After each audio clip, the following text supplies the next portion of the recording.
Hi, everybody. My name is Juliana Mulligan, and I am a formerly opioid-dependent person. I'm formerly incarcerated, and I've been working in the Ibogaine treatment community for about 11 years. I'm also a psychotherapist in training at NYU, and I work at the Center for Optimal Living in New York City, which is a harm reduction psychotherapy center that works with people struggling with substance use issues. I have been working in Ibogaine since getting out of my own opioid use issues, thanks to the help of Ibogaine treatment. I had gone through traditional treatment for 7 years, multiple rehabs, Suboxone, methadone, 12-step programs, served time in county jail, and did a mandated treatment program inside of the jail. None of these things were really helpful to me and helped me to get at the root of my issues until I found Ibogaine in 2011. So what is Ibogaine and what is Iboga? Iboga is a plant that grows in a very specific region of West Central Africa, specifically Gabon, southern Cameroon, and parts of the Congo. It has been used as a part of a religion called Bwiti in these areas for many centuries. We're not certain how many, and it's used as an initiation into adulthood and to treat various illnesses. They use the root of the bark of the plants in the ceremonies, and they eat this bark whole. That is Iboga. One of the 13 active alkaloids in Iboga is called Ibogaine, and this is the primary alkaloid that is focused on now in research and in treatment. It seems to be the most active compound in Iboga. So I'm going to be talking a lot about Ibogaine and the way that it's used in the Western context. So how did it get discovered as a treatment for substance use issues and other mental health issues? In the early 1960s, a man named Howard Lotsof accidentally discovered that got him off of heroin overnight when a friend working in a chemistry lab gave him some pure Ibogaine to try.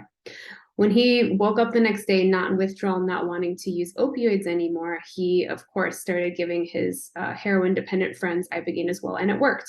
So he spent the rest of his life, along with his wife, Norma Lotsof, developing Ibogaine into a treatment. So in the 1990s, the FDA actually approved clinical trials of Ibogaine, but then sadly, they were abruptly halted due to litigation issues. That didn't stop Ibogaine treatment from expanding, and many treatments were done on the underground in the US, and clinics opened up around the world offering this treatment, mainly marketed towards people struggling with substance use issues. There are the highest concentration of clinics in Mexico, but they also exist in Costa Rica, in Portugal, and in other parts of the world. So what is Ibogaine? It's something called an onergenic drug. It's called a psychedelic, but it's not a hallucinogen. It's an onergenic substance which puts you into a dreamlike state. The primary effects are about 10 to 12 hours, depending on the person, and you're basically laying on your back, having visions, and you're not awake, you're not asleep, but your eyes are closed and you're going through a visionary experience during this time. People see a variety of things, from suppressed childhood memories to talking to dead ancestors. Sometimes people just see a series of images, and often people report doing things like sweeping or vacuuming out their brain or organizing the filing cabinets in their brain. People often come out of this experience, one, with minimal opioid withdrawal symptoms if they came in opioid dependent. That's the most miraculous, impressive thing about it, in my opinion. But everybody reports having new insights about their life, having resolved major heavy things they had been carrying for long periods of time, or finding an inspiration and excitement about life to do new things. Yeah, it's mainly known for its opioid attenuating effects, but people also do it for other substances like alcohol, cocaine, and meth, and mental health issues, PTSD, anxiety, and depression. The most important researcher on Ibogaine, Dr. Ken Alper, says we understand 1% of what Ibogaine does, so there's still a lot of research to be done, but it seems to have a resetting effect on the dopaminergic and serotonergic systems. And I can tell you that myself, I felt like I left my old life behind completely when I came out of Ibogaine.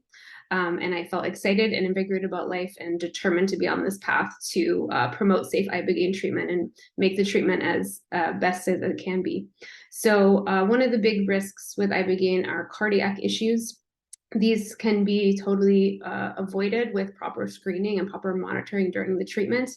A lot of people have problems deciphering which clinics are safe and which aren't, and this is a big issue in the community. So part of the focus of my personal work is helping people to find safe treatment and helping make the clinics in existence safer by giving them training and consultation. I also work with people before and after the treatment because it's not magic. People also need mental health support around the treatment as well. But the safety issues are a big concern, and we're really trying to work on this to make clinics follow the clinical safety protocols that are in existence and are available online.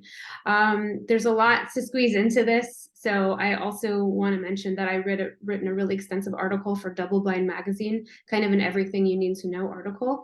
And you can also find me on the Center for Optimal Living website and my website, Inner Vision Ibogaine, if you want to learn more about this amazing substance.